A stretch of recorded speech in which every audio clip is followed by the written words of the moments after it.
¿Cómo están? Buenos días, Ramón. Buenos días. Buen día, profesor. Vamos entonces a comenzar, que ya estamos en vivo en YouTube justamente ahora, entonces te doy la palabra Un segundito. ¿Y después quién habla? para que presentes a Alejandro Oliver. Perfecto. Comenzamos entonces. Sí, sí. Bueno, para mí un placer realmente hablar en el comienzo de este evento. Otra vez, Germán Sifontes se sale con las suyas, para buena suerte nuestra. Ya tenemos una vieja amistad entre Germán y Eliezer. Viejo amigo de Eliezer. Y siempre con propuestas interesantes. Ya, por ejemplo, en abril de 2021, perdón, de 2010,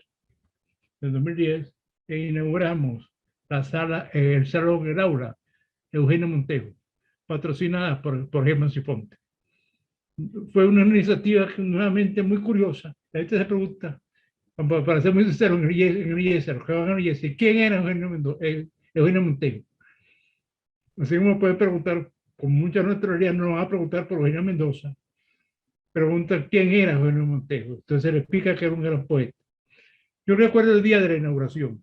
Fue como una fiesta en el IES. Todos estamos muy complacidos. Recuerdo haberme reencontrado con viejos amigos, con Rafael Cadena, por ejemplo, y con Lisa Lerner, a quien conocí hace muchísimos años cuando participó con un capítulo en el caso de Venezuela, para allá a comienzos de los años 80.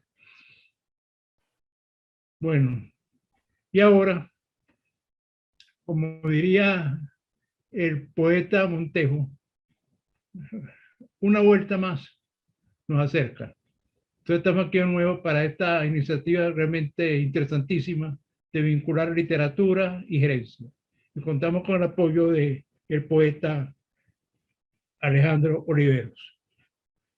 Por cierto, también valenciano, entiendo, como Montejo.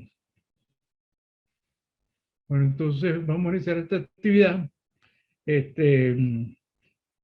y nos complace muchísimo hacerlo de esta manera.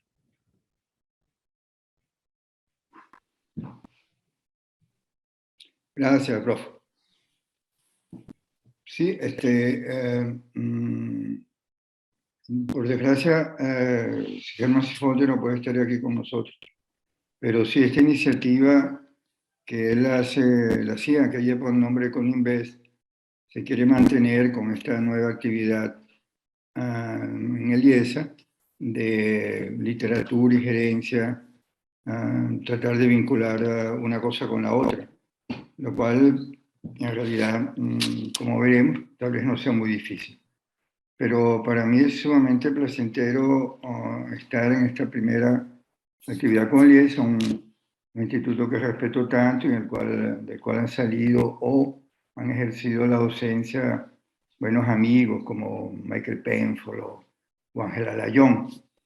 Y en mi caso vengo aquí animado por esas, como dice el profesor Peñango, por esas empresas de Sifonte que se demoran, pero que al final las consigue, de vincular, como decíamos al principio, las manifestaciones literarias con algo que al parecer estuviera diametralmente opuesto a la literatura, como es el mundo de la finanza, el empresariado y la gerencia. Pero lo que trataremos de demostrar es que no es así y que la literatura es una de las mejores fuentes que ofrecen los períodos, que ofrecen las sociedades para ser estudiadas y analizadas. Desde Homero, la única manera o la mejor manera que tenemos para saber cómo vivían los griegos de la época de Homero no son las excavaciones de los arqueólogos, sino los poemas que escribió Homero. La Grecia que conocemos, la Grecia que fundó nuestra cultura, la escribió un poeta, no es un tratado socioeconómico, ni mucho menos. Nosotros creemos y pensamos y actuamos de acuerdo a una Grecia inventada por un poeta. Y así ha sido a lo largo de la historia. Son los escritores con sus obras los que nos ofrecen una fuente preciosa y a veces la única de conocer bien a una sociedad o a una cultura. Sin ir muy lejos, en Venezuela tenemos un caso parecido. Para la mayoría de los venezolanos, el llano venezolano, la cultura del llano venezolano, es la que escribió Gallegos.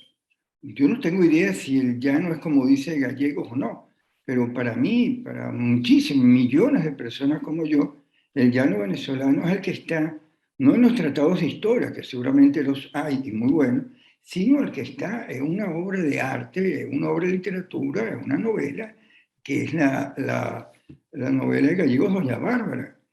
Y así con tantísimas cosas. En el siglo XIX, el siglo que conoce la gran revolución moderna, lo que uno conoce de esa revolución moderna, a pesar de haber sido estudiada por tanta gente, Marx entre ellos, una de las mejores fuentes son las novelas que dejaron escritores como Balzac, o Solá, o Maupassant.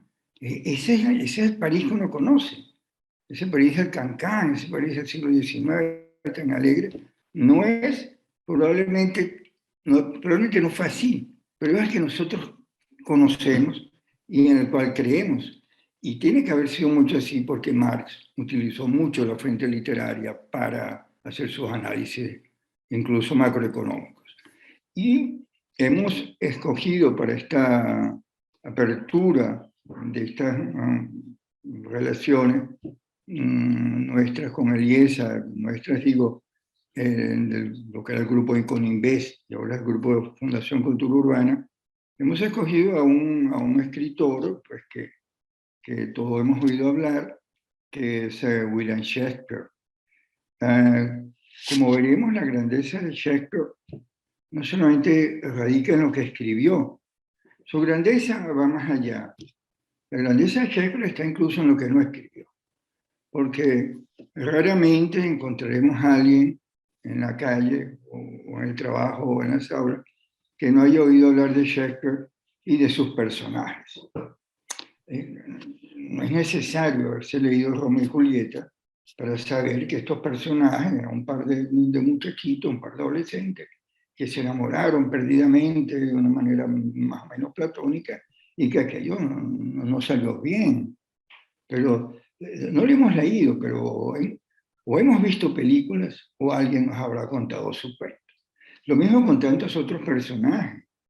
No hay nadie que no sepa que Otelo era un personaje de Shakespeare, que era un señor profundamente celoso, o que un tipo como Macbeth hizo todo lo posible para llegar al poder, o un tal Hamlet que no llegó al poder porque era un pusilánime. Esa grandeza de Shakespeare, como les digo, va más allá de sus obras literarias. Se ha convertido en un creador de culturas. Y así, para conocer mejor la Inglaterra en la cual él vivió, una Inglaterra extraordinaria, en la cual por fin se unían a la modernidad, una de las mejores fuentes con las que cuentan los estudiosos, sociólogos y economistas, son las obras de Shakespeare. Y como de gerencia, finanza, se trata, como este ha sido el centro de estudios y el sujeto de la actividad de Eliesa, quisimos escoger El Mercader de Venecia, porque es donde Shakespeare se refiere con más detalle a este tipo de relaciones, no especialmente románticas, sino muy económicas. Y no es la única vez que Shakespeare lo hizo. Su visión del mundo de su época se puede encontrar en otras de sus obras. Entonces, tenemos aquí a un escritor extraordinario, raramente extraordinario, un escritor que nos dejó no solamente 38 obras, sino también muchísimo más que eso. Un dramaturgo, además, que seguramente es el más grande que existe desde la época de los griegos, donde se considera que están los mejores escritores de teatro que en el mundo han sido. Shakespeare es un fenómeno, Shakespeare es irrepetible, Shakespeare no es computable, y lo que tiene de tantas grandezas de Shakespeare es que es absolutamente accesible. Para ser un hombre de tal importancia no es necesario tener una cultura especialmente prolija y compleja para entenderlo. La grandeza de Shakespeare es esa, que lo entiende todo el mundo. No hay manera de no entender a Romeo y Julieta. Eso está allí para todos.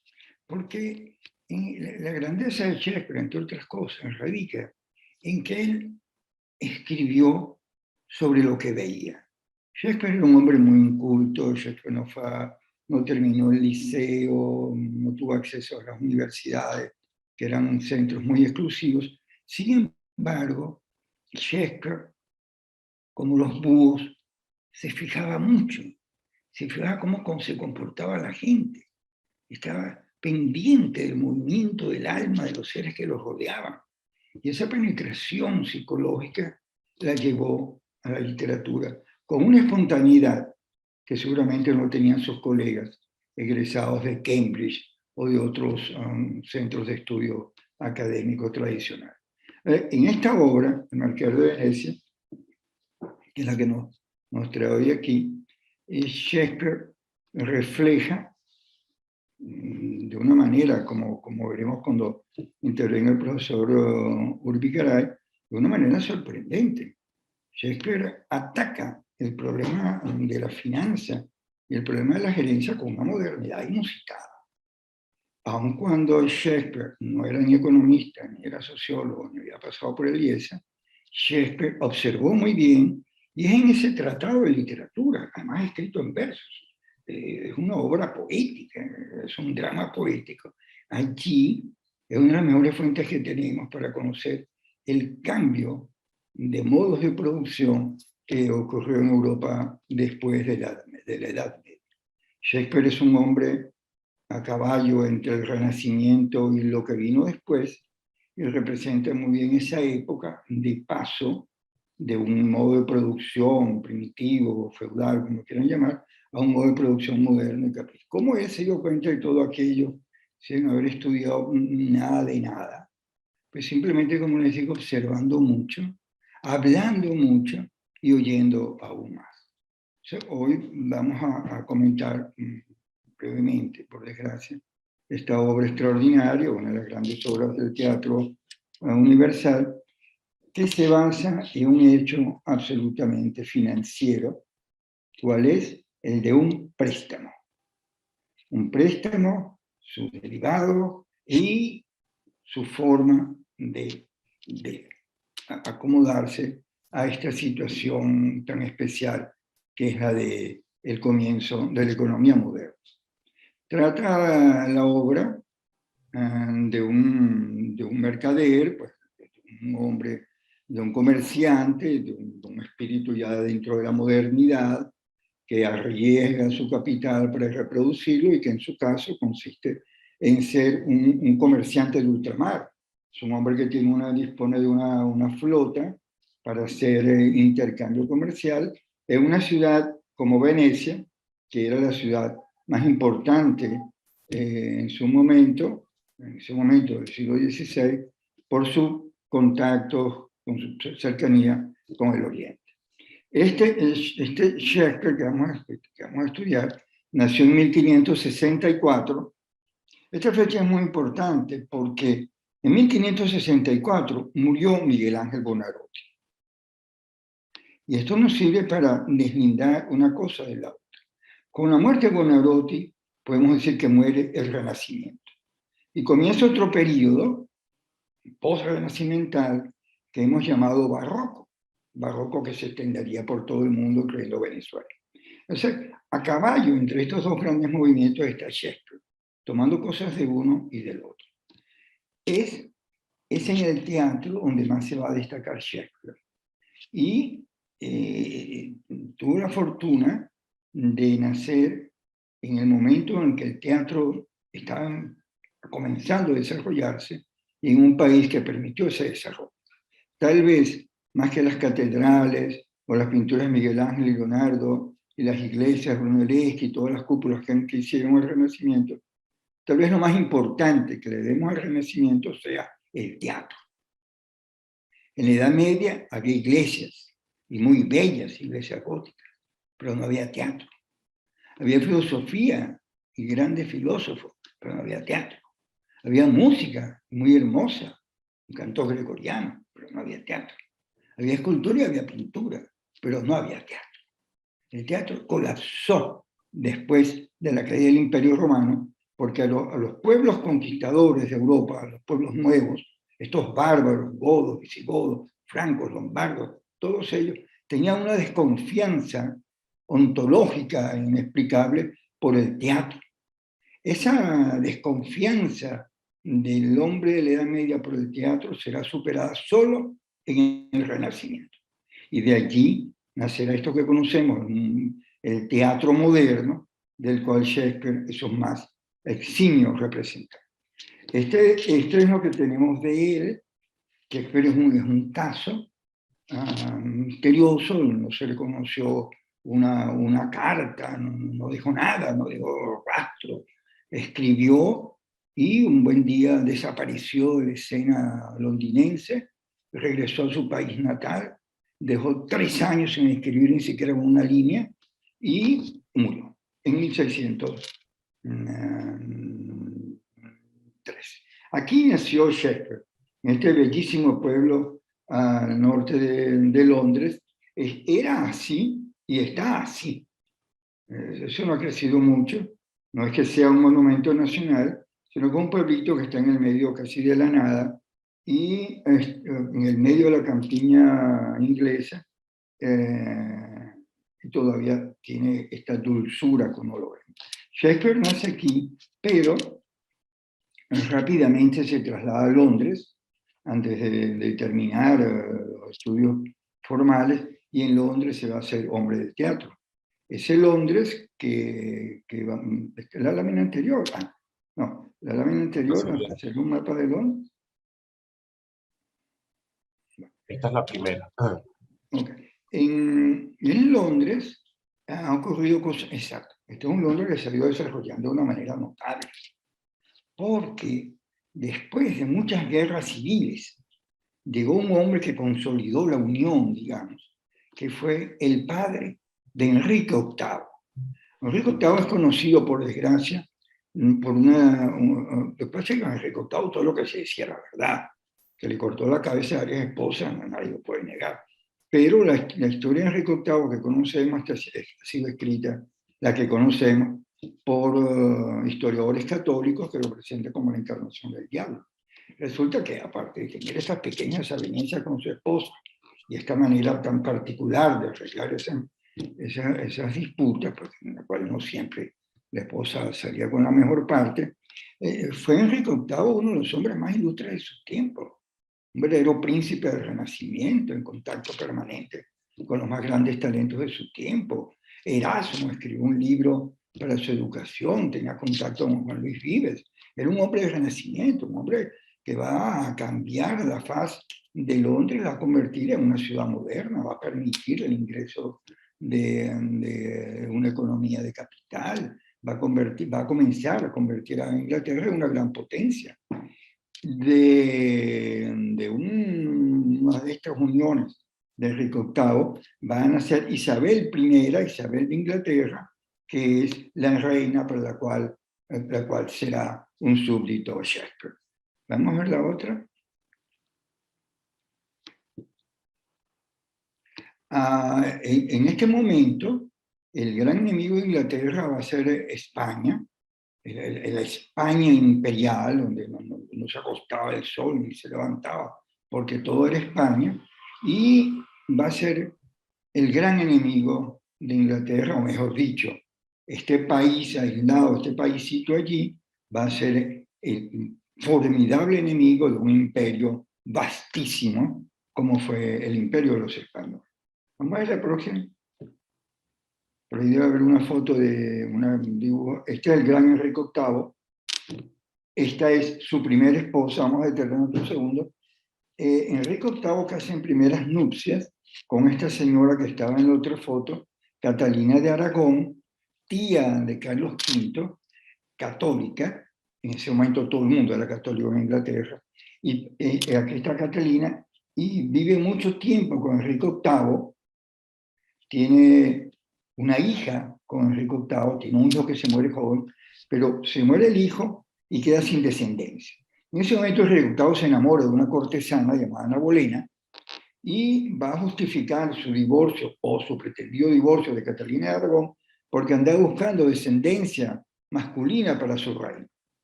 Entonces, él va a rechazar, va a repudiar a Catalina de Aragón para buscar un heredero varón a su reino. En verdad que tenían parte de razón, las luchas sucesoriales habían ensangrentado Inglaterra durante un siglo y él quería unificar o mantener aquella unión con un heredero varón. Pues Catalina nunca se lo pudo dar y va a solicitar el divorcio. Y aquí va a comenzar el cisma de la Iglesia de Inglaterra. Inglaterra se va a separar de la Iglesia Católica Papista porque el Papa no le concedió el divorcio de Catalina de Aragón. Entonces, él va a separarse, va a fundar una iglesia, que es la famosa iglesia anglicana, de una vinculación con el protestantismo, pero muy, muy sutil. El protestantismo inglés no tiene nada que ver con el protestantismo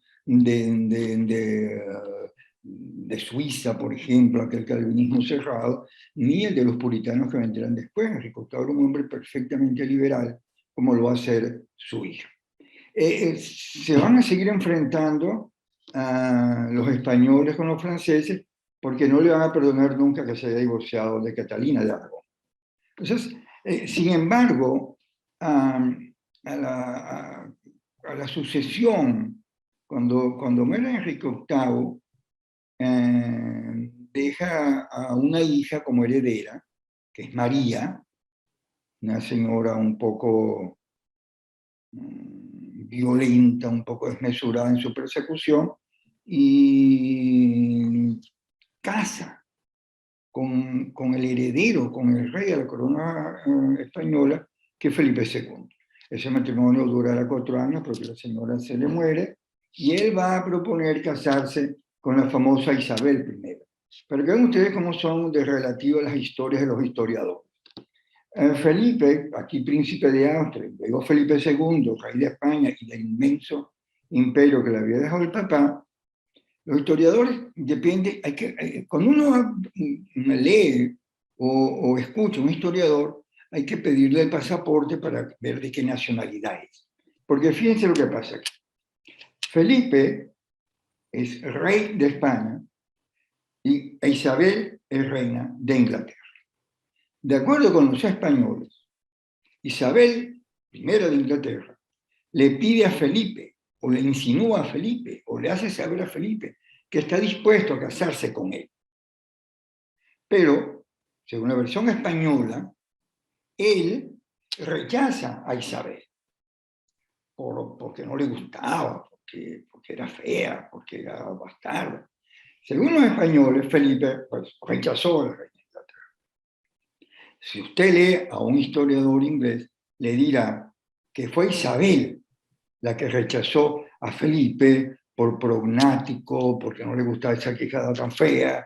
Entonces, dependiendo de qué orientación tenga su historiador, le dirá una versión o la otra. Lo cierto es que no se casaron, Felipe con Isabel, y se van a convertir, ya que no hay amigos, en los enemigos más feroces que se podía imaginar.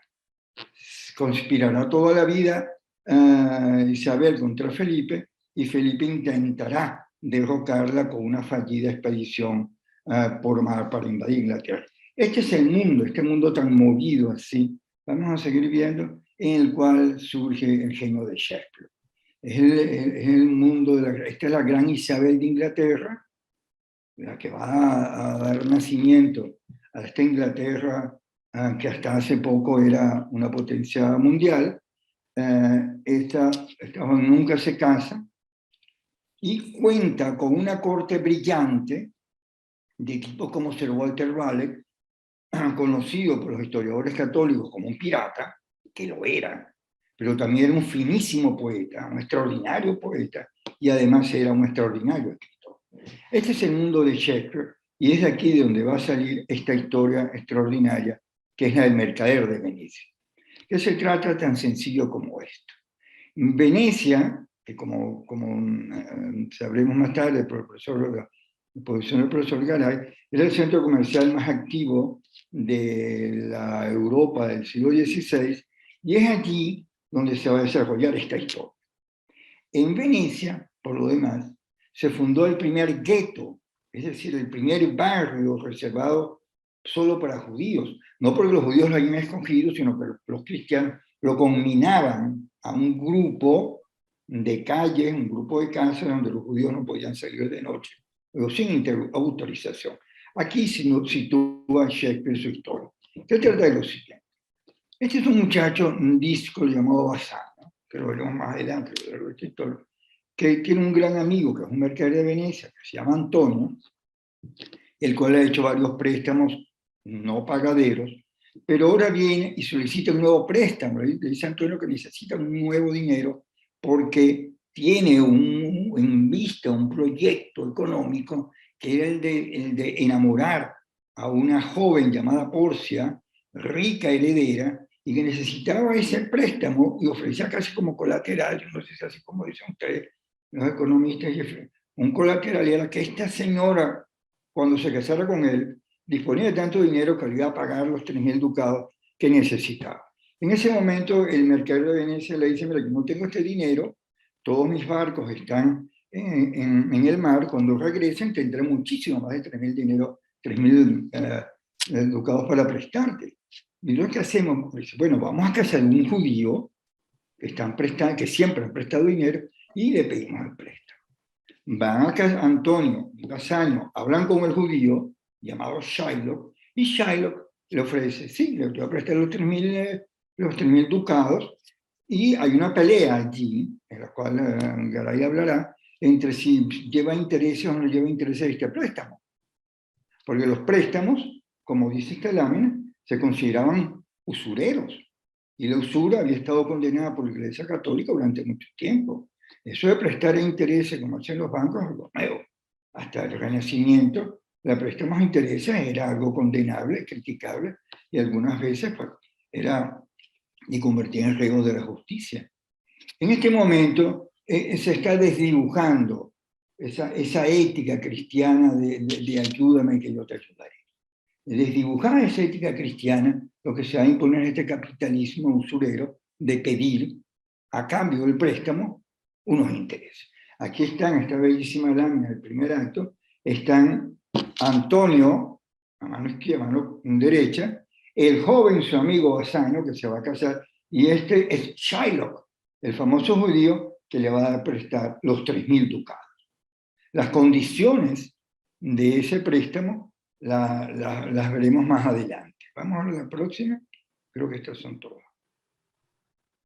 Bueno, aparece en el tercer acto una joven que es a la cual nuestro querido Bassano va a pretender, y esta joven heredera en la que él necesita para pagar la deuda asumida con su amigo Antonio. Como ven, es una obra que gira alrededor del dinero. Aquí el amor está subordinado al dinero. Esto no es Romeo y Julieta. En Romeo y Julieta nadie, en aquel amor tan bello que tenían los dos, se le va a ocurrir hablar de tarjetas de crédito, cheques, préstame, pues te lo doy. Eso es el amor puro. Aquí, y esto lo escribe Shakespeare después de Romeo y Julieta, ese amor original, desinteresado, ha cambiado. Cuando se impone el modo de producción capitalista, el dinero no es todo, el dinero es el nuevo Dios, es el becerro de oro. Y esto, por eso digo, el interés de obras literarias en el análisis de una sociedad económica determinada, porque esto, el Mercader de Venecia, es un testimonio poético de lo que fue ese surgimiento del capital a mediados del siglo XVI. Pero ahora el profesor Garay va a hablar de esto en términos más precisos que los míos, que son más cercanos a la literatura. Adelante, profesor.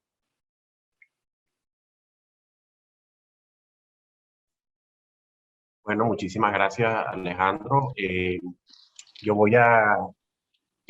Bueno, voy a, después de esta presentación inicial que nos hizo el profesor Alejandro Olivero, yo voy a hacer algunos comentarios financieros de la obra. Eh,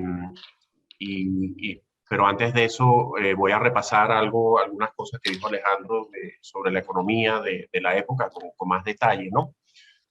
Porque para analizar esta obra y luego las implicaciones financieras, que son muchísimas, esta obra es increíble, la cantidad de analogías y referencias y metáforas al mundo de las finanzas y de la economía que tiene a lo largo de toda la obra. Cuando uno la lee, por todos lados tiene referencias a esos temas. Es importante, creo yo, como estaba comentando Alejandro, pues ubicarnos un poco en cómo era la economía en esos tiempos. La novela fue escrita en 1597, entre 1594 y 1597. Entonces estamos hablando de 1600, finales del siglo XVI, 1597. Entonces, bueno, este era el mundo. Obviamente ya, como dijo Alejandro, 100 años antes se había descubierto América, los viajes de Colón. Este es un mapa del año 1600 de Quad y Puzemacher de Colonia. Bueno, pues ese era el mundo, ¿no? El nuevo mundo en el cual había surgido el comercio importantemente. En esta época, finales del 19, pues se consolida lo que se conoce como el mercantilismo. El mercantilismo fue un sistema económico que atendía en primer término al desarrollo, principalmente al de exportación, y que consideraba la exportación de metales preciosos como un signo característico de riqueza. Entonces, bueno, nosotros sabemos que el comerciante o mercader, bueno, compra, vende, especula en función de cuándo va a hacerlo. Esa es la base del mercantilismo, ¿no? Y en esa especulación de qué comprar, qué vender, cuándo vender, pues inherentemente introducimos los términos de riesgo e incertidumbre en la economía. Recuerden que veníamos de una economía feudal, o un sistema feudal, en el que la casi totalidad de los productores eran los mismos consumidores. O sea, no había comercio prácticamente. Era una sociedad muy atrasada, por decirlo de una manera, porque no había comercio, muy centrada en el feudo. Había muy poco comercio. Entonces se consumía básicamente lo que se producía en el sitio, prácticamente. Cuando aparece todo este comercio, en el cual Venecia va a jugar un rol importantísimo, como vamos a ver, y como comentó Alejandro, pues todo cambia, ¿no? Es un nuevo mundo. Por otro lado, tenemos el tema de la usura. Existía la censura, ya había una censura bíblica de la usura, pues estuvo prohibida por muchos años. Ahora es importante destacar que en Inglaterra, que es donde vivía Shakespeare y donde escribió la novela, por supuesto, ya unos años antes, casi 30 años antes de escribir la novela, 1571, se había vuelto una práctica legal la usura con un interés de 10%. Por cierto que el término usura hay que verlo con cuidado, ¿no? Hoy en día, cuando uno le hablan de usura, usura uno lo entiende como un cobro de intereses excesivos, cobro excesivo de intereses. Y así aparece definido en la RAE y tal. Pero en la época, a la usura se le llamaba sencillamente cobrar intereses por la deuda, por cualquier préstamo. Eso se le llamaba usura. Porque según la tradición bíblica, la iglesia no debía cobrarse intereses, eso estaba censurado. En todo caso, bueno, ya en Inglaterra había sido legalizada el cobro de intereses llamado usura, aunque a pesar de eso seguía habiendo un debate en torno a qué tan ético era cobrar intereses sobre los préstamos. Eso continuó durante toda la época isabelina. Ahora bien, bueno, la novela escrita por Shakespeare obviamente está centrada en Venecia, que era un estado independiente, una ciudad-estado en ese momento. Tenemos que hablar del capitalismo italiano y es muy interesante luego ver las razones por las que Shakespeare yo creo que escoge Venecia son bastante claras. Ahora lo vamos a ver. No es un capricho ni tratar de ver necesariamente Venecia como algo romántico, sino porque era el centro mundial del comercio, o por lo menos de Europa. Entonces, el capitalismo italiano, que había comenzado en el siglo XIX, siglo XV, perdón, fue un capitalismo comercial, que teníamos los puertos de Venecia y Génova, y las ciudades de Florencia y Milán, esos eran los puertos más importantes y las ciudades más importantes. Venecia y otras ciudades habían mantenido el comercio entre Oriente y Occidente, eso es importante destacarlo. Previamente, Previamente, por ejemplo, 2 siglos antes, los mongoles habían extendido todo su imperio por Asia, incluso habían llegado hasta el Mar Negro, lo que hoy es Ucrania, que está en las noticias, también está siendo invadida nuevamente, pero en aquella época lo fue por los mongoles. Y digamos, entonces Venecia y estas ciudades eran las que, y otras ciudades, habían logrado mantener el comercio entre Oriente y Occidente en ese punto álgido, ¿no? Durante siglos. Y también se desarrolló en Venecia un sistema bancario que contribuyó a la evolución del capitalismo comercial. Los venecianos crearon el cheque, las cuentas al descubierto, y por el lado de la contabilidad, la contabilidad por partida doble, una cantidad de cosas que tenemos hoy en día surgieron ahí en Venecia, ¿no? En esa Italia, este mapa es de 1500, o sea, unas décadas antes de escribir la novela, pero bueno, nosotros tenemos, por supuesto, a Venecia aquí, tenemos a Génova, son los dos principales puertos, y luego teníamos a las ciudades de Milán y la ciudad de Florencia como las principales ciudades que no eran puertos, pues. Esas eran las ciudades-estados de la época de Italia, que Italia no existía como país, Venecia era la República de Venecia, y bueno, ese era el ambiente. Bueno, nosotros podemos ver claramente, bueno, la importancia que tenía para Venecia salir sus barcos por el mar Adriático para el resto del Mediterráneo occidental, oriental por aquí, y de Génova, bueno, para el resto del Mediterráneo, y luego para el Nuevo Mundo si era necesario. Entonces, y bueno, este es un mapa de Venecia justo de esos años, ¿no? De la Venecia, pues que ya tenía varios siglos, ¿no? Era una ciudad que tenía mucha tradición y mucho comercio desde hacía ya varios siglos, por lo que explicamos, ¿no? Entonces, Venecia era una ciudad independiente, ciudad-estado independiente, era el centro comercial más importante de Europa por su accesibilidad al Mediterráneo, y al Oriente. Y una cosa importantísima también a destacar aquí eran las leyes venecianas. Las leyes venecianas eran reconocidas en toda Europa, particularmente por su relativa postura liberal en relación a la situación jurídica de los extranjeros en la ciudad. Entonces, en Venecia había un sistema legal muy reconocido, en el sentido de que era muy respetable, las cortes se respetaban sus decisiones, era confiable, y además, a diferencia de muchos otros lugares, había una postura liberal en relación a la situación jurídica de los extranjeros, uno de los cuales va a ser Shylock, que es el prestamista que me comentó Alejandro y sobre el que hablaremos bastantes veces aquí, que era judío y bueno, en otras ciudades probablemente no pudiera haber estado, pero podía estar en Venecia en su gueto, ¿no? Pero podía estar en Venecia y practicar la usura, que sencillamente era el cobro de intereses por los préstamos. Los judíos habían sido otra cosa, porque Shylock es el protagonista, uno de los protagonistas de la obra, que es judío. Ya en el caso de Inglaterra, donde vivía Shakespeare, pues los judíos habían sido expulsados de Inglaterra en 1290, pero en Venecia había leyes, como les digo, que los protegían, y en general protegían a los comerciantes que eran no venecianos, pero que apoyaran al bienestar económico de la ciudad. El papel de Shylock menciona ha habido una cantidad de personas, de académicos que han analizado la obra de Shakespeare, y uno es Ward. Él menciona que el papel de Shylock como prestamista que practica la usura puede verse como algo censurable en la época tal vez, pero también por otro lado, esto es una cuestión de dos vías, ¿no? Porque por un lado se veía como algo censurable, pero por otro lado se entendía que era necesario y exigido por la sociedad mercantil veneciana, porque sin préstamos no podía haber comercio o se limitaba muchísimo el comercio. Entonces había un estándar doble, digamos. Por un lado se criticaba, pero por otro lado se entendía que era necesario para el desarrollo de la ciudad. Ahora, yo voy a aprovechar, Alejandro, para comentar lo del préstamo, ya que lo mencionaste, voy a comentar un poquito el préstamo. Perfecto. Sí, para avanzar con esa parte. Entonces, en el Mercader de Venecia, nosotros tenemos que la historia un poco es, algo comentó Alejandro, y vamos a estar hablando de la historia y de una cantidad de implicaciones financieras. Una de las más importantes es hablar del préstamo de 3.000 ducados. Bassanio, que es uno de los personajes de la obra, necesita 3.000 ducados para cortejar a Porcia.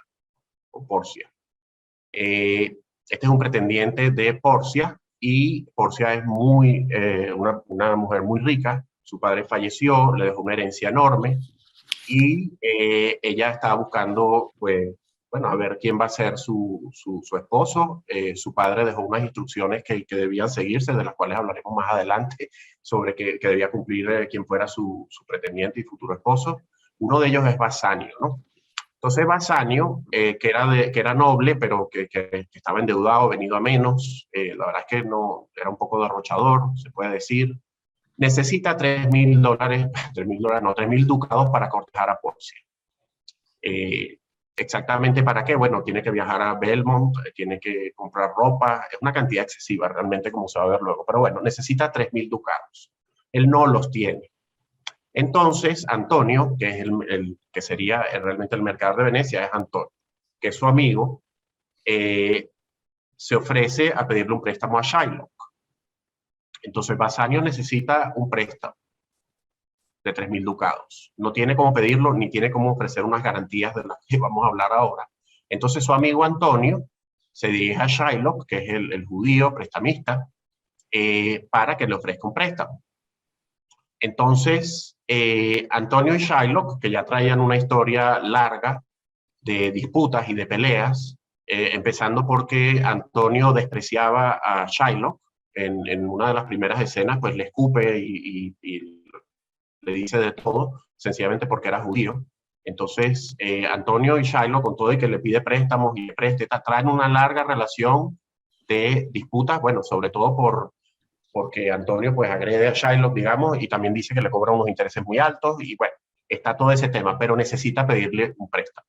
Porque Antonio, aunque tiene bastante dinero, tiene sus barcos en los océanos, en diferentes ciudades, y necesita, digamos, no tiene los 3.000 ducados, pero puede pedir los prestados ofreciendo garantías si es necesario, como se va a ver. Entonces Antonio le pide el préstamo a Shylock, le dice que es inaceptable que le cobre intereses, que los cristianos buenos no cobran intereses, hay una discusión ahí de insultos. También se puede decir que como parte de la negociación, dentro de esos insultos y epítetos, Antonio está buscando que Shylock le cobre unos intereses bajos. Shylock dice que él es muy paciente, él puede esperar. Ahora, también aquí dentro de las cuestiones de gerencia, finanzas, economía, uno también puede ver, ¿no? Un problema que tiene Antonio al pedir este préstamo y por el cual le sería difícil pedir unos intereses bajos es que él está apurado. O sea, porque Basanio quiere cortejar a Portia lo más pronto posible, antes de que venga otro pretendiente y se la lleve. Entonces él está apurado y Shylock, que no es tonto, lo está viendo ese apuro y sabe que eso significa que no le va a cobrar intereses bajos necesariamente, aunque esto va a terminar de otra manera, como vamos a ver. Entonces, bueno, hay una discusión larga, como les digo, que es muy interesante, en la que Shylock, el prestamista, le dice a Antonio que incluso en la Biblia aparece el cobro de intereses, porque Antonio le está diciendo, no me cobres intereses, yo soy cristiano, eso está prohibido en la Biblia. Shylock le dice, es parte de una negociación para que le cobre unos intereses bajos, ¿no? Shylock le dice, mira, Antonio, incluso en la Biblia, que es el libro de ustedes los cristianos, aparece el cobro de intereses.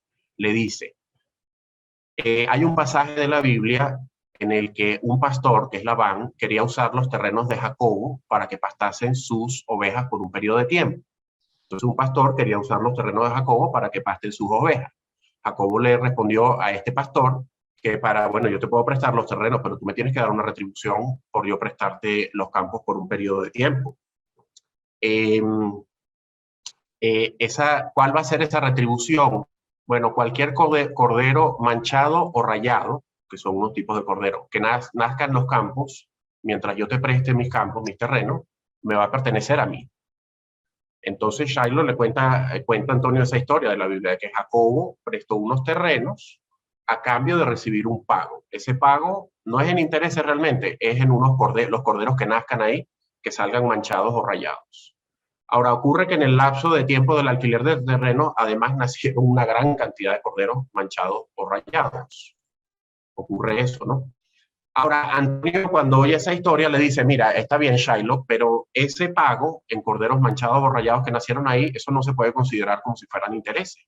Realmente, más bien eso es la compensación por un riesgo asumido, porque nadie sabía cuántos corderos iban a nacer, manchados o rayados iban a nacer.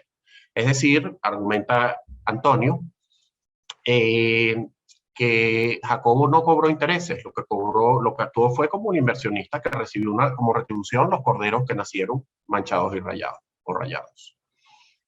además, Antonio luego le dice a Shylock, ¿cómo te atreves a usar una historia bíblica para justificar la práctica de la usura, entendida como prestar y cobrar intereses? Ajá, y entonces aquí viene la parte final, que bueno, también de eso va a hablar bastante Alejandro, pero yo de una vez la introduzco aquí, que es una cosa crucial en la obra, como veremos, y una cosa sorprendente, o shocking, como dije en inglés. Al final de la discusión, recuerden que Antonio y Shylock han tenido discusiones, disputas por muchos años.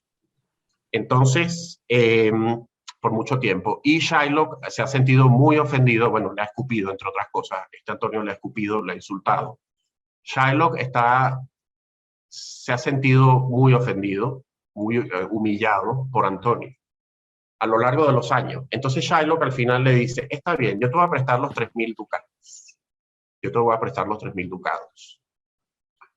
No te voy a cobrar intereses. Está bien, no te voy a cobrar nada de intereses. Eso sí, si tú no puedes pagar el préstamo dentro de 3 meses, que es el plazo, la garantía que vas a tener que colocar aquí, o el colateral, es, si tú en 3 meses no me devuelves el préstamo, me vas a tener que dar 1 libra de tu cuerpo. O sea, 454 gramos de tu cuerpo, que yo escogeré qué parte agarro. No te voy a cobrar intereses, te voy a prestar los 3.000 que tú quieres. Si no me los pagas en 3 meses, te voy a cobrar con 1 libra de tu cuerpo. Y así firman el documento. Claro, a Antonio le parece insólito, obviamente es parte de la venganza potencial que tiene, es una cosa insólita, pero se firma el documento. Entonces, tenemos aquí que el monto del préstamo es de 3.000 ducados, que por cierto, bueno, este autor calculó que esos son 375.000 libras en el año 2016, o sea, para entender un poco que son 3.000 ducados, eso es más de $500.000 hoy en día, que es una cantidad bastante grande para ir a cortejar a una mujer, según los cálculos que se harían, parece una cantidad excesiva, pero bueno, a 3 meses, sin intereses, el préstamo lo está pidiendo Bassanio, como vamos a ver, pero Antonio es el que va a poner la garantía, el prestamista es Shylock. Esto es para cortejar a Portia, para quien Bassanio considera a Portia que es su vellocino de oro, enfatiza que habrá de ganar su mano y volver como un hombre rico. Aquí hay muchas alusiones que dan a entender, aquí hay varias interpretaciones por lo que he leído, pero para una cantidad de académicos y tal, Bassanio es claramente un cazafortunas. Eso es controversial, ¿no? Pero él está enamorado, es verdad que está enamorado de Portia probablemente, pero la verdad es que siempre pone el dinero por encima del amor cuando habla de ella muchas veces. Es su vellocino de oro, voy a regresar, habrá de ganar su mano y volver como un hombre rico. Todo el tiempo hay alusiones a la parte monetaria. Y de ese préstamo, Antonio tiene que ofrecer como colateral 1 libra de su cuerpo. Entonces, aquí ya para ir terminando, porque me quedan pocas láminas de esto, 5 minutos acaso. Como les dije, Antonio tiene una flota de barcos navegando por varias partes del mundo. Antonio es el que está poniendo en garantía su cuerpo, 1 libra de su cuerpo. Él dice, bueno, y de todas formas, también aquí hay toda una discusión que no sé si dará Alejandro después, de por qué un amigo es capaz de hacer algo así por otro amigo, ¿no?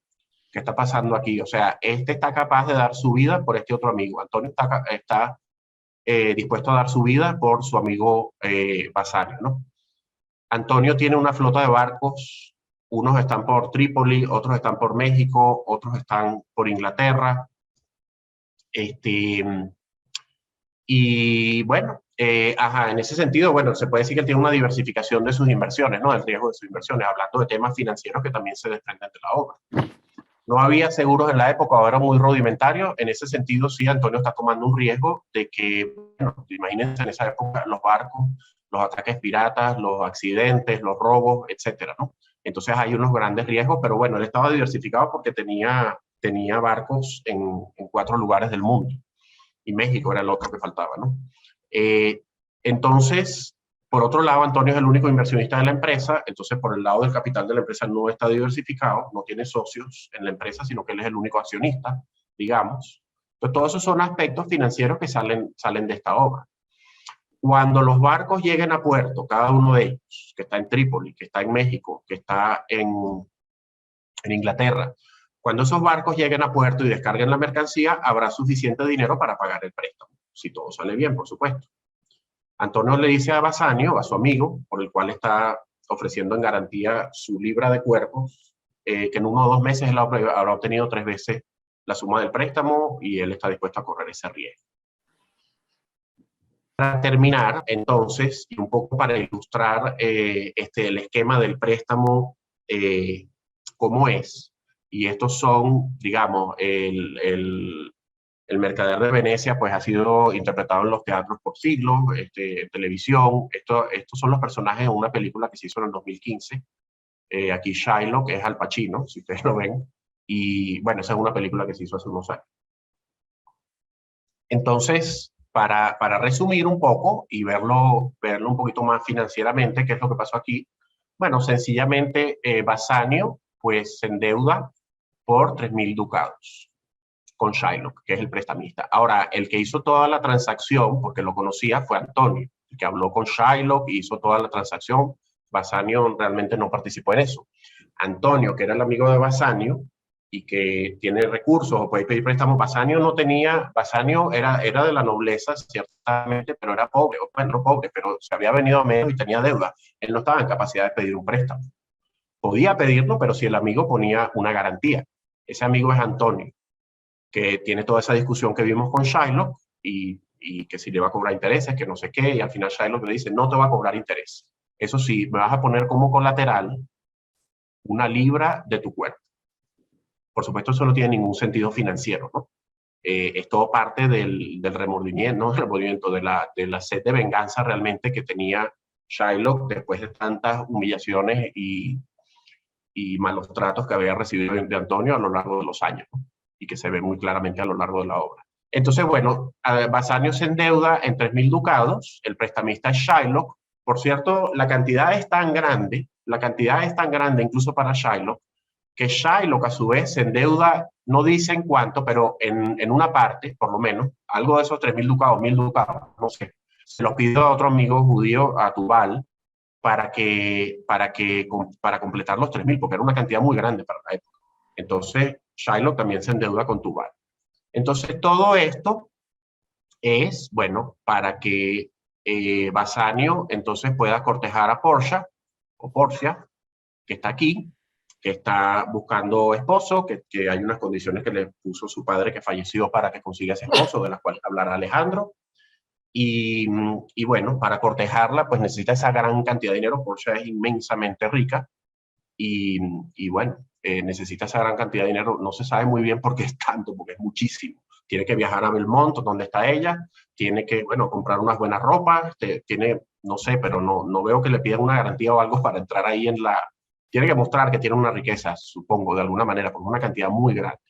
Y bueno, así queda, esto está en los primeros 2 actos, que son los que estamos comentando principalmente hoy.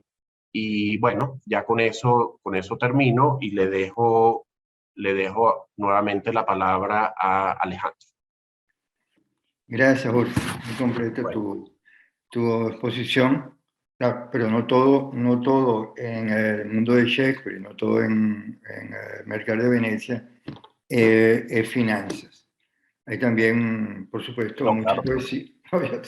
Hay también mucha poesía y porque, como les digo, se trata de un drama poético. Como dijo Uri, estamos comentando solamente acto 1 y 2 y el viernes comentaremos 3, 4 y 5. Todas las obras de Shakespeare están escritas en 5 actos, todas las obras de su tiempo están escritas en 5 actos. En esa época, Shakespeare escribió dramas como este que estamos comentando, escribió tragedias y escribió algunas comedias muy divertidas. Shakespeare es un escritor complejo y escribió dramas como El Mercader de Venecia, que no son ni comedias ni tragedias, porque lo que hace la diferencia entre una y otra no es tanto que sea cómica, o más o menos, sino cómo termina.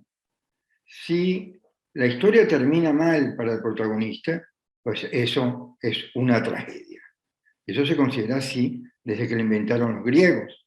Es decir, Hamlet termina muerto, es una tragedia. Antonio y Cleopatra terminan muertos los dos, ergo es una tragedia. Macbeth termina muerto, es una tragedia. Y así. Las comedias no terminan con la muerte del protagonista, sino todo lo contrario. Los protagonistas se unen en matrimonio, o se van felices, o regresan a su casa, o encuentran una manera de resolver la situación amistosa. Pero en el caso de las tragedias, todas tienen que terminar mal para que sean tragedias. Pero aquí que Shakespeare no lo inventó, pues, sino que escribió una serie de obras de teatro que son comedias porque terminan bien, pero que en el transcurso de la obra pueden ser muy amargas. Una de ellas es El Mercader de Venecia, que no, tal como como han destacado el profesor Garay en los momentos más importantes, es realmente dramático aquello, ¿no? No es para reírse. Por eso, estas comedias, que deberían ser para hacernos reír siempre, han sido llamadas comedias oscuras, porque en el desarrollo de la obra hay fragmentos, hay segmentos, hay situaciones que son realmente dramáticas, ¿no? Oscuras, casi trágicas, como veremos al final o en el desarrollo del Mercader de Venecia. El Mercader de Venecia es llamado una comedia oscura, pero veremos qué tipo de comedias es cuando lleguemos al final. Voy a leer un pequeño comentario sobre algo a lo cual hizo alusión a Urbi, sobre el comportamiento de Bassanio, que es el muchacho que aspira a casarse con Porcia, y el de su amigo Antonio. En todos los dramas de Shakespeare, una de las cosas a destacar es eso que llaman los críticos su penetración psicológica, su manera de penetrar en la psicología de un personaje y describirla. Shakespeare en eso fue un especialista. Uno sale de cualquiera de estas obras con un conocimiento muy profundo de lo que pasó allí. Y una de las grandezas de Shakespeare es que esos personajes que él pone en su escena se parecen demasiado a uno. No que uno se parezca a Shylock, pero uno sí se puede parecer a Bassanio, o se puede parecer a Antonio en un momento dado de la vida. No hay nadie que en un momento dado no haya sido Romeo o Julieta. Esos amores adolescentes, aquella cosa que uno no come, no duerme, no sé si no pensar en aquella alienación profunda que es la historia de Romeo y Julieta. Un amor de esos adolescentes apasionados que en este caso termina mal. Y no hay nadie, ya no como adolescente, sino como adulto, que en algún momento de su vida no haya sido Otelo, no se haya podido controlar, haya manifestado un carácter celoso. Todos lo hemos sido. No en el caso de Otelo, que Otelo llegó y mató a su esposa, pero no fue el único en hacerlo. Los crímenes de celos abundan en la prensa cotidiana de todo el mundo. Y aún nosotros, sin llegar a ese estado de radicalidad, hemos sentido la celopatía en menor medida que sintió Otelo de una manera casi psicopática. Todos hemos sido algún personaje de Shakespeare, todos hemos sido unos jóvenes adolescentes o jóvenes reflexivos, incómodos con el mundo, como lo fue Hamlet, y así hemos sido todos siempre Shakespeare. Shakespeare habla de cómo nosotros somos y nos ayuda a entendernos a nosotros leyendo las descripciones que él hace de nuestras latencias profundas. Lo que voy a leer ahora, escrito para este seminario, y que lo haremos circular al final, tiene que ver con esta presentación que hace Shakespeare de la psicología de sus personajes.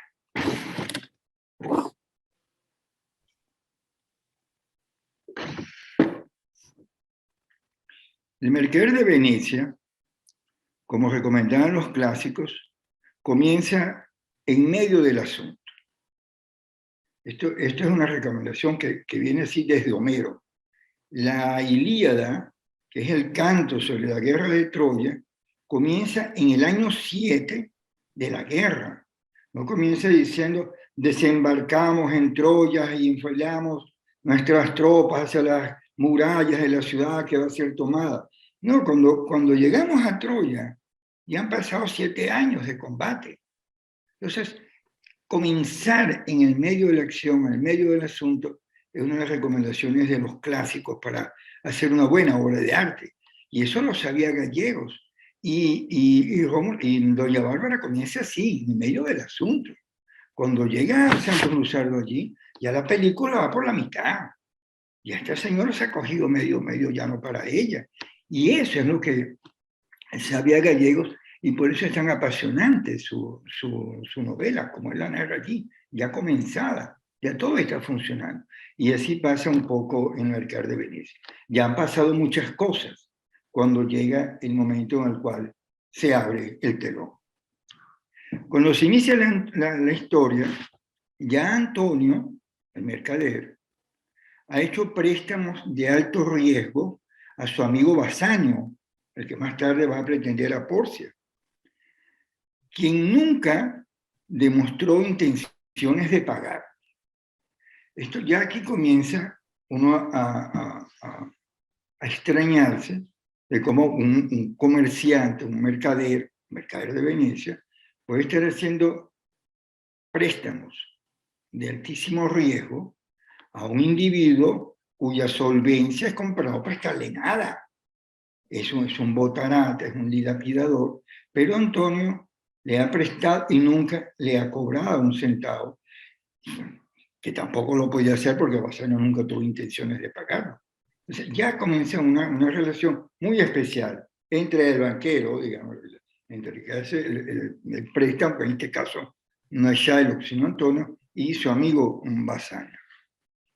La historia de este trato entre Basanio y Antonio realmente es secundaria, ¿no? Pero las obras dramáticas de Shakespeare siempre están llenas de esto que llaman los ingleses un subplot, una historia paralela no tan importante como la que le da nombre a la obra de teatro. Pero cuando aparece Antonio, el mercader, nos sorprende con una confesión desconcertante. La obra comienza así. Llega el mercader, un hombre muy rico, están unos amigos allí, y lo primero que dice el actor que hace de mercader de Venecia, Antonio, dice, en verdad ignoro por qué estoy triste. Y esto es sospechoso, porque compramos las entradas para ir a una comedia, lo que queremos es divertirnos, y mal, podéis comenzar un divertimento diciendo que el protagonista está triste. Y además, no solamente está triste, sino que no sabe por qué está triste. Shakespeare, como ustedes saben, y se los dije, escribió entre el Renacimiento, que se acabó, y lo que van a llamar luego el Renacimiento, en un periodo en Europa que se llama el Barroco, un estilo que va a incluir a América Latina con grandes representaciones en México y en el Cusco y Lima, fundamentalmente. Ese renacimiento, que es el de Miguel Ángel, el de Leonardo, el de Rafael, el de Botticelli, se caracterizó en la historia de la humanidad por un gran optimismo. Era el triunfo del mercantilismo, se volvió que comienza a circular el dinero, hay dinero, se le paga a los pintores las obras, Rafael termina siendo un pintor rico, entonces hay un gran entusiasmo, como cuando hay dinero en una sociedad. Ese dinero es lo que va a permitir todas las obras de arte del Renacimiento. Pagar todas esas obras requería de un capital considerable. Entonces, el Renacimiento fue el último gran momento de optimismo universal en el cual vivió el hombre de Occidente. Cuando colapsa el Renacimiento por muchas razones, se instaura eso que hemos llamado el Barroco.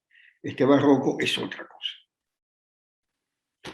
Este Barroco es el tiempo de guerras religiosas. protestantes y católicos enfrentados a muerte en batallas sangrientas a lo largo de muchas décadas.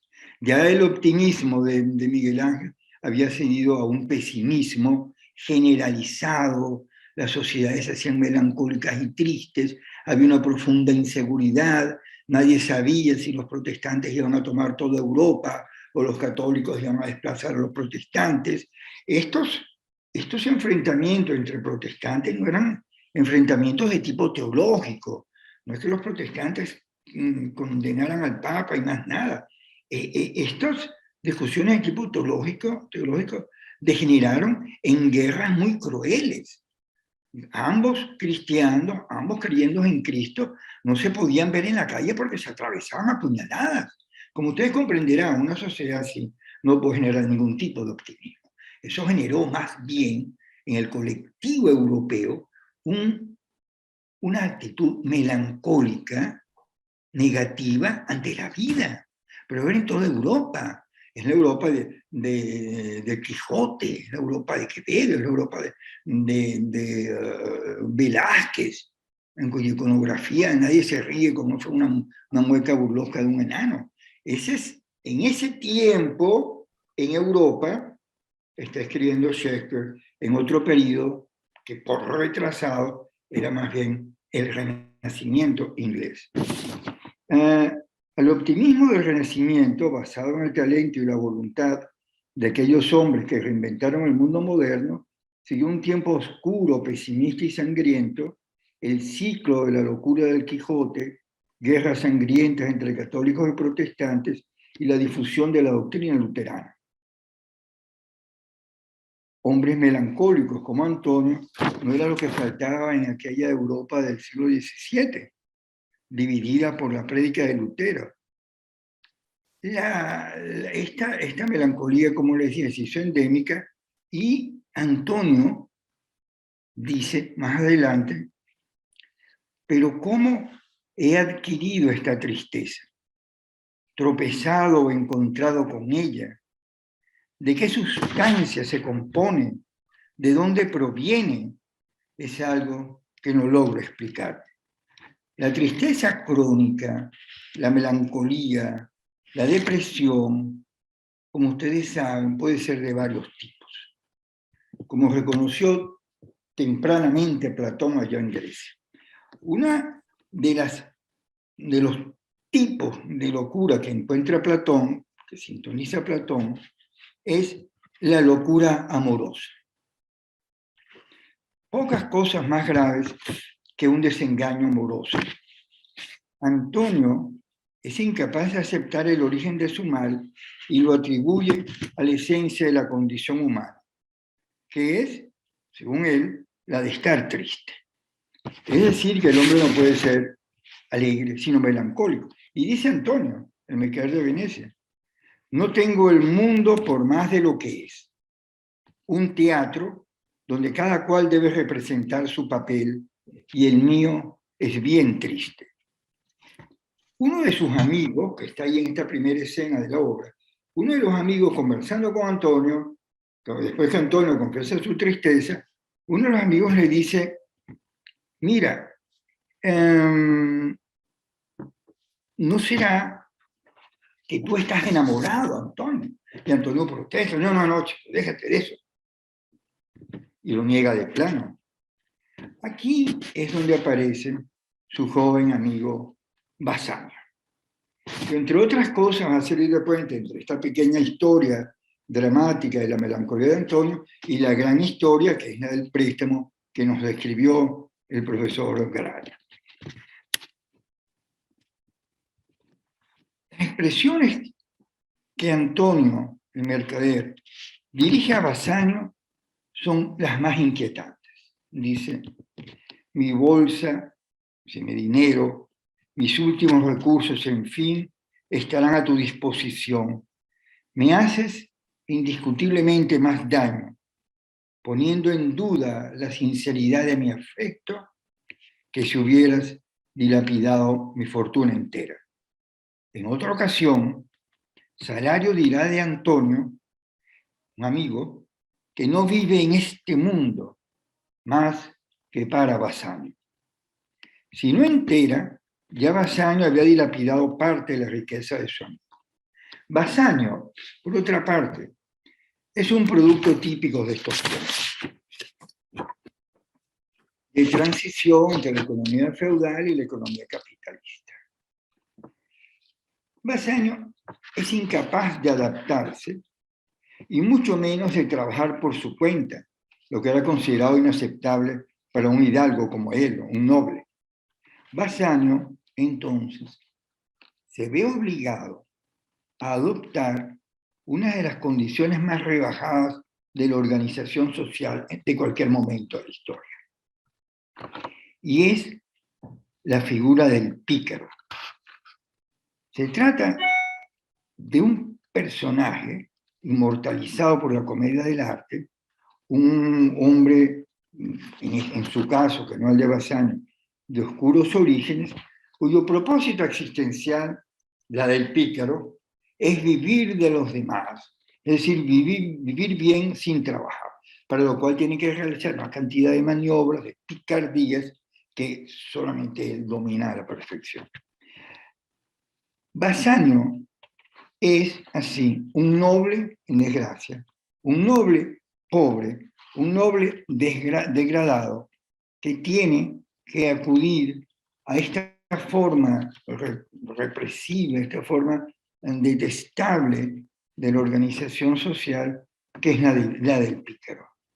Y le dice Bassanio a Antonio, te debo mucho y por los pecados de mi juventud demasiado libre, lo que te debo está perdido. Pero se lo dice así, tan sencillo.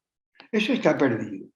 Y no solamente que eso, sino que tiene el caradurismo de seguir adelante y es cuando le va a pedir prestados los 3.000 ducados, las 400.000 libras esterlinas, de las cuales aprobó el profesor Graf. Bassanio no ignora, Bassanio sí sabe, como sospechaban los demás, que Antonio está enamorado de él, de una pulsión gay hacia él. Eso lo sabe Bassanio. Ese desgarramiento de Antonio es pues, absolutamente amoroso. Bassanio se aprovecha de esta debilidad para sacar provecho. Él sabe que la única persona que le puede prestar esa ingente cantidad de dinero para acceder y a su proyecto de casarse o conquistar a Porcia es el pobre Antonio. Y allá va. No obstante, como los personajes de Shakespeare nunca son de una sola pieza, todos los personajes de Shakespeare son muy ambiguos, incluso los peores tienen rasgos de bondad y lo hacen incluso atractivos.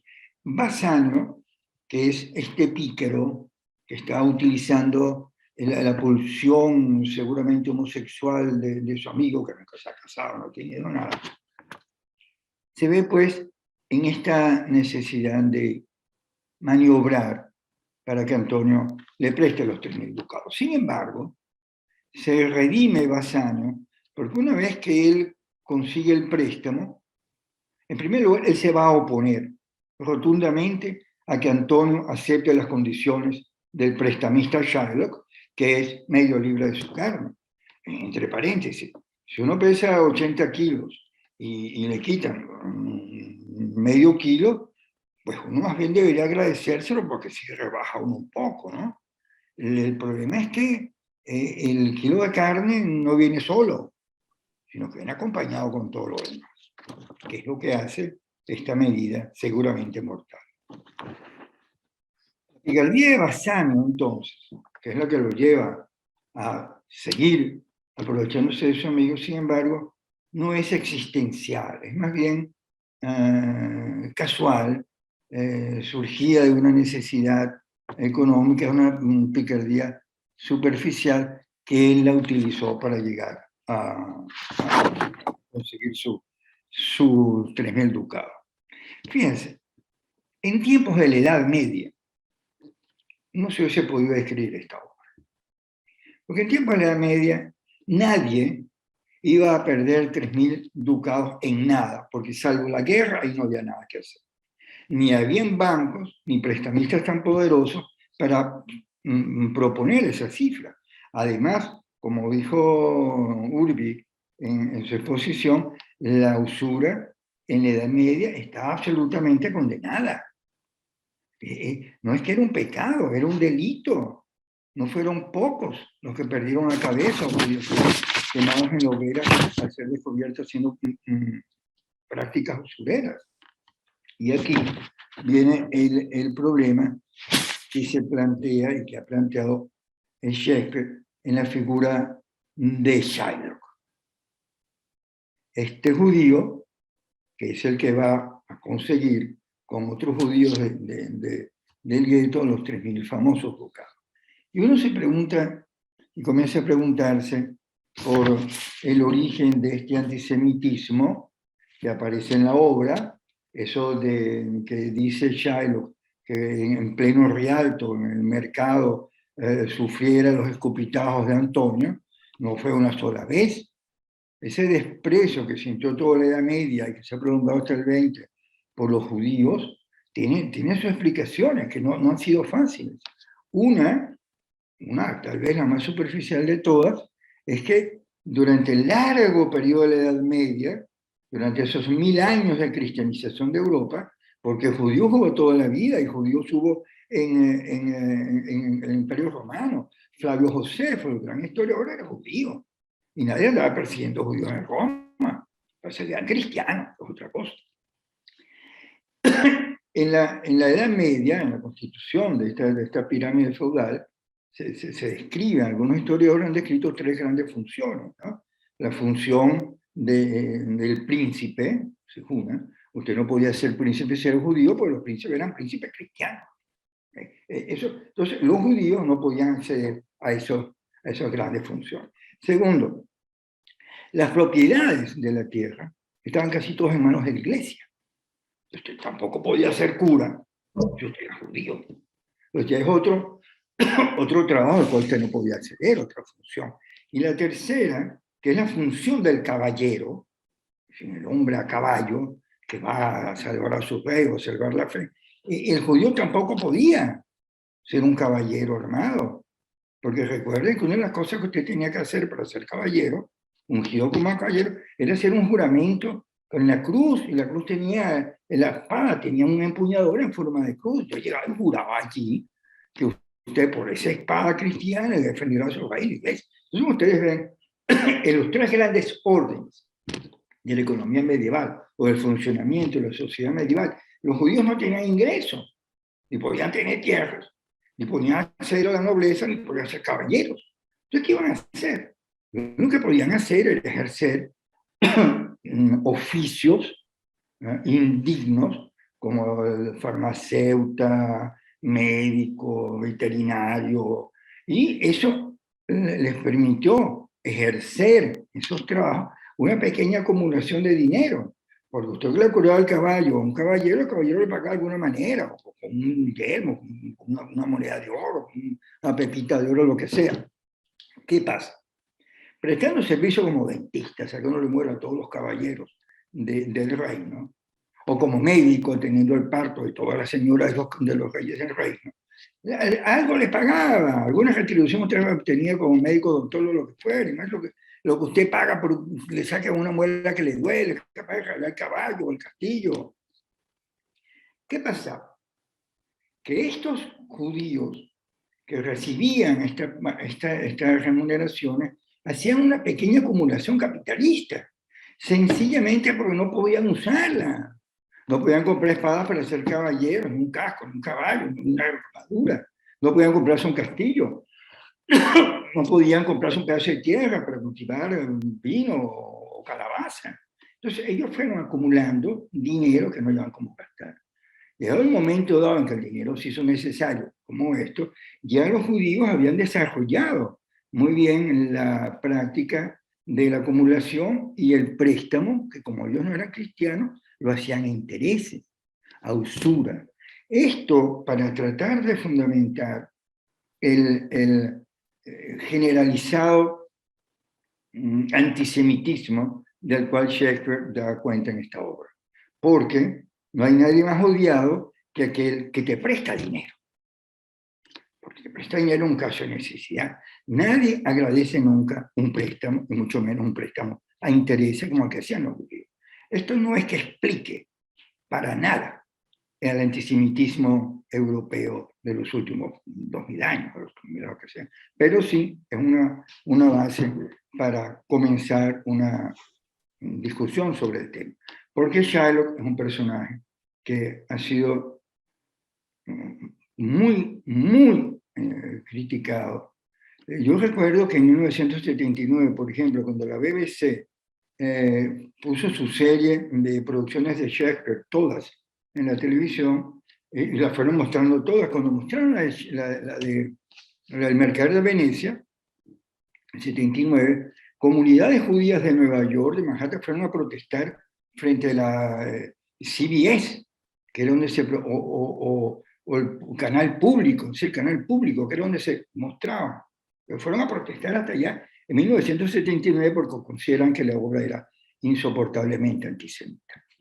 Esto y otras cosas quedan por discutir y lo haremos en la próxima sesión, que es el viernes, y nos detendremos a analizar el desarrollo de la obra, su final, los personajes que aparecen en los actos 3, 4 y 5. Entonces, hasta el viernes, por mi parte, queda el profesor Uri para despedir la sesión. Bueno, muchísimas gracias, Alejandro. Y bueno, efectivamente el viernes a las 11 horas de Venezuela vamos a ver la segunda y última parte de este seminario. Entonces, bueno, tenemos el préstamo y vamos a ver los actos 3, 4 y 5, en los cuales, no, obviamente no voy a contar ahora cómo termina esto, pero nada más para decir que vamos a ver si lo paga. Sí, Basario va a cortejar a Portia, luego pasan una cantidad de cosas, vamos a ver el préstamo, en qué termina, pero bueno, es muy interesante y como les digo, bueno, esto es una obra, como se ha dicho, pues de amor, dinero, ambición, muchas cosas, ¿no? Muchas cosas y si uno lee libros o literatura, es difícil conseguir una obra que tenga tantos elementos financieros y económicos como esta, o sea que es ideal para analizarla desde el punto de vista financiero, aunque obviamente no es una obra, hay quienes dicen por ahí que es una obra de Kiyakase, y de las de Shakespeare debe ser la que más análisis económico tiene, sí. Incluso muy avanzado para su época algunos de los análisis que hay ahí, porque se han visto después en otros ámbitos. Y bueno, entonces los esperamos el viernes por el canal de YouTube de IESA. Entonces, bueno, hasta aquí quedamos. No sé, Ramón, si quieres decir algunas palabras de cierre. No, me pareció muy interesante lo que ocurre, en síntesis. La literatura es sobre gente, sobre el ser humano. Y la gerencia, cualquier aspecto de la gerencia, y esto muchas veces se olvida, es sobre el ser humano. En una organización está gente con emociones, con razones, emociones, que interactúan. Y buena parte del papel de un gerente es manejar conocimiento y emociones, conocimiento sobre el ser humano. Eso es lo que quería agregar.